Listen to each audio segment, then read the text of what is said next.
do some simple mixed media to make a stunning page today. Hello, my name is Nikki and I'm with Nikki's Scrapbooking Adventures.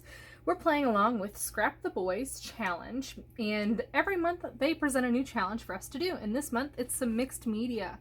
So you guys have asked and I'm answering. Let's make some mixed media pages that are super simple and fun. So today we are documenting this photo of my son, and it does have an accompanying video that I will print a QR code for people to scan and view later. But I'm gathering the inspiration for my mixed media based on the ball that he's holding. So you can see there's some colored stripes, and those are the colors that I picked today. So I think that top portion is between seedless preserves and picked raspberry. Then you got kitsched flamingo for the pink, carved pumpkin for the orange, squeezed lemonade for the yellow, and mowed lawn for the green.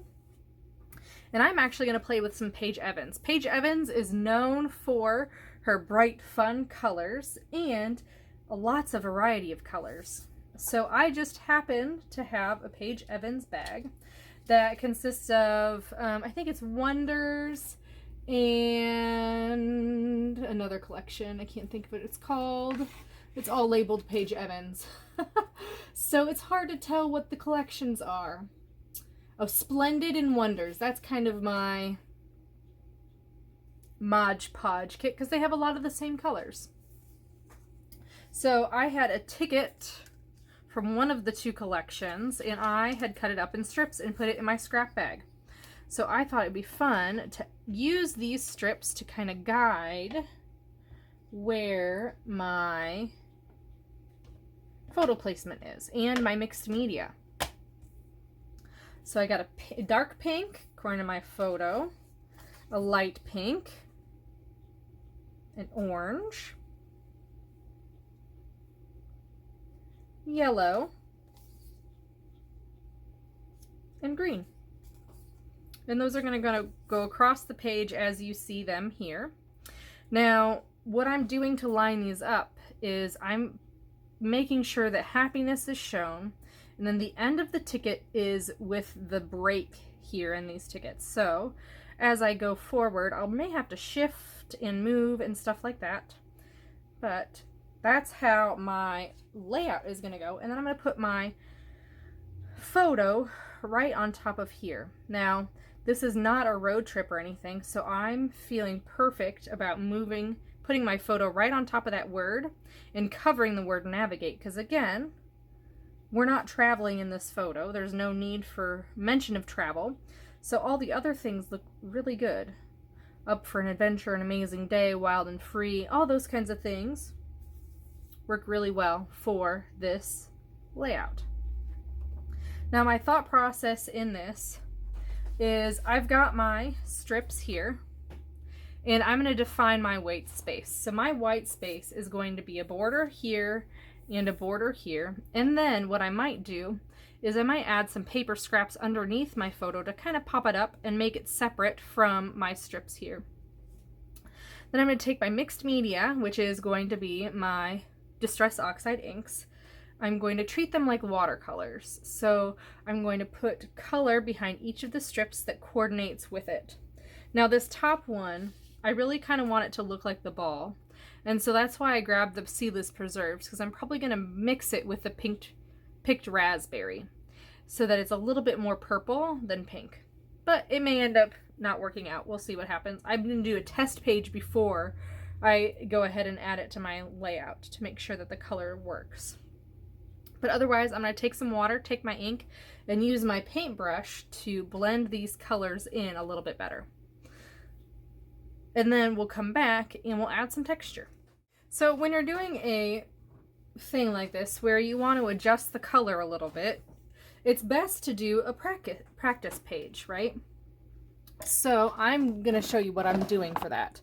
I've got some cardstock here that is just extra, and my goal is to match the whites. So that is a pretty close match to the white, and I'm going to use this as my sample page. I then am going to take my colors just like I would normally, and I'm going to add the color down. So there's one swipe of the seedless preserves and one swipe of the picked raspberry. So then I'm going to add some water. So squirt and squirt. Clearly it got everywhere. So then I am going to, I think it's more purple than pink, but I'm just going to mix the two just in the middle here with that amount of pink and purple. Let's see what that looks like. So that looks really pink and it does not match that at all. So I'm going to add some more purple. And you just test it as you go. So that's a lot of purple and not much pink. So the easiest way to do it is just to mix the whole thing. So I know it's kind of a 1-to-1 ratio. And if I need to, I can always add more. That looks pretty good, kind of all around. So we kind of let that dry and see if that matches. It almost looks like it needs a little bit more purple. So I can always add more purple, and I'm just going to move the color in.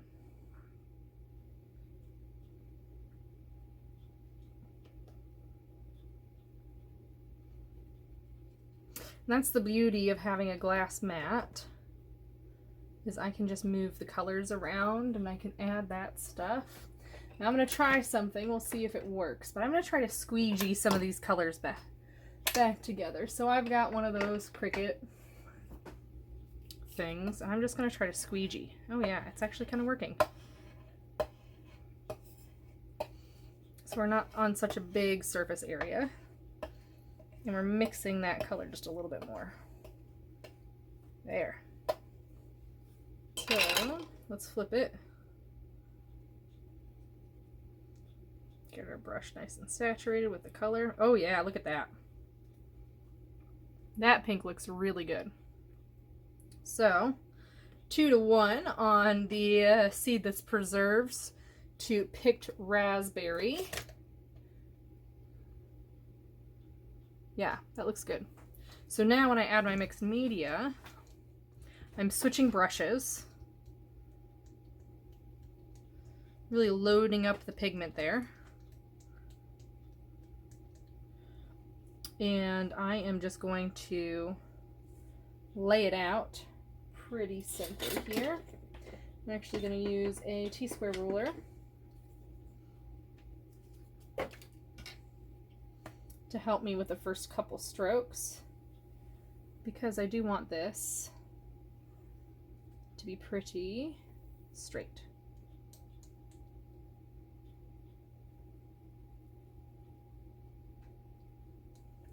You can see the pigment kind of wears out pretty quickly, and that's okay. And these will be blended, so that is okay.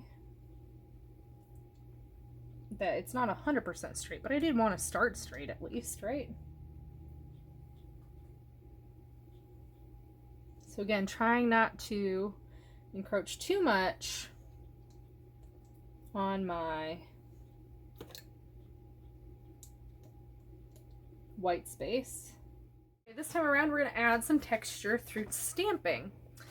So I've got several stamp sets here that are just going to add some texture, and they're going to be in the tonal colors that I already have going on. These are reminding me of the old school spirographs, so I'm going to use 3 different sizes, a large, medium, and a small-ish. These are pretty much the same size, and I'm okay with that. So I'm going to first start with this one. I'm actually going to do this in the raspberry. You can see I tried to add some splatters, and it worked okay. I splattered with the seedless preserves, so now I want to add that pink back in, and I'm going to do that with the picked raspberry. So I'm going to try to do this kind of tonally on here and get a couple of spots together. And then I might add this one here and there.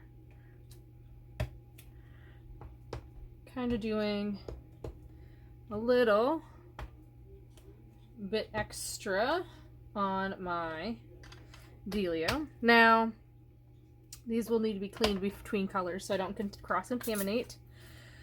But that also means that they need to be super dry in order to continue inking with them. And at this point, I think this one might be too big. So I'm thinking about just using the smaller two. Just kind of looking like that was the biggest section and it went off the page. So I think I'm going to stick to the smaller two, and I'm actually just thinking about sticking to the one so that the consistency is there. Yeah, that looks good. Let's add one more, like right there. Cool. So I'm just going to go and add stamping just so it looks like a little bit of a pattern on the background through all of the colors, overlapping some, that kind of thing. Not even using a acrylic block. So we're done adding texture with colors, but now we got to do some black.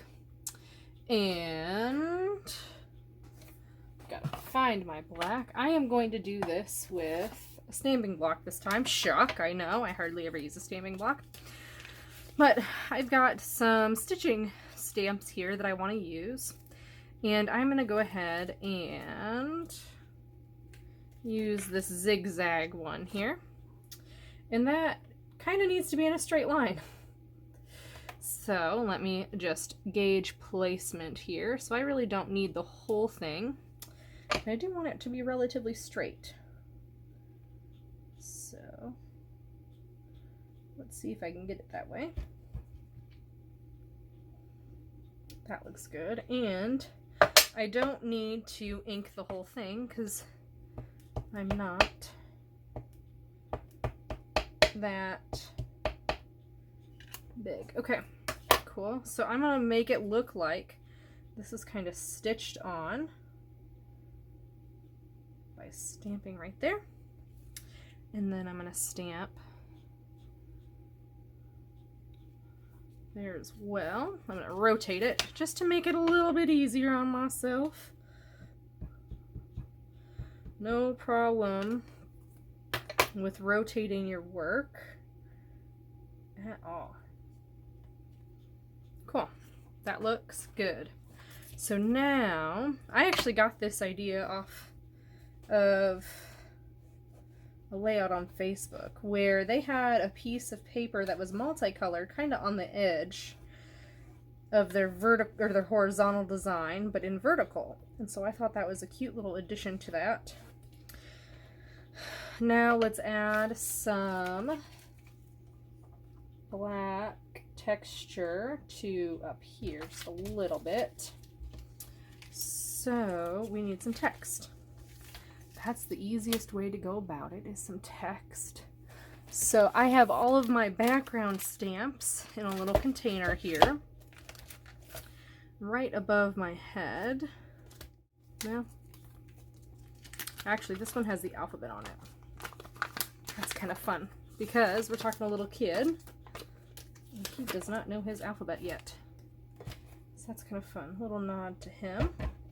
Oh, I'm not going to, I think I'm going to second generation stamp this because I don't want it to be super dark like the stitching is. So in order to second generation stamp, I need some cardstock. Well, not even cardstock really. So let me think about this. My setup is, you know, back and forth. Those look really cool, by the way. Yeah, that looks good. Okay, so second generation stamping. So here's the first generation. Here's second. third, fourth. See how it kind of gets lighter as we go down.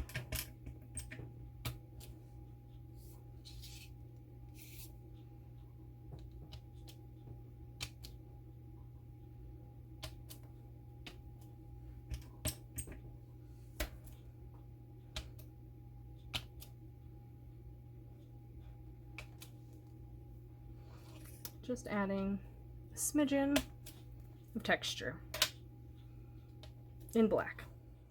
I matted my photo in some beautiful paper, and I thought about actually adding a border to the top and the bottom.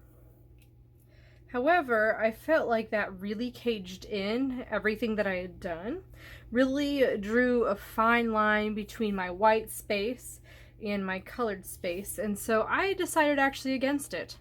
I like the way that this looks, and I feel like without my borders, my photo pops a little bit better because you see that multicolor. I am going to embellish with flowers. I know we don't normally do that with boy layouts, however, I feel like it kind of calls for it this time around. So I'm going to color block, and what I mean by that is I am going to follow the colors that are already on my layout to help me determine what I'm going to do. So as you can see, I'm putting orange, yellow, and then pink kind of in that area where those colors would be. I'm going to add a little bit of a leaf pointing down towards the green. Okay. That might kind of go like this. Kind of covering that word travel that was there at one point. It's not there any longer. And then I've got my floral bits here. So I've got some yellow.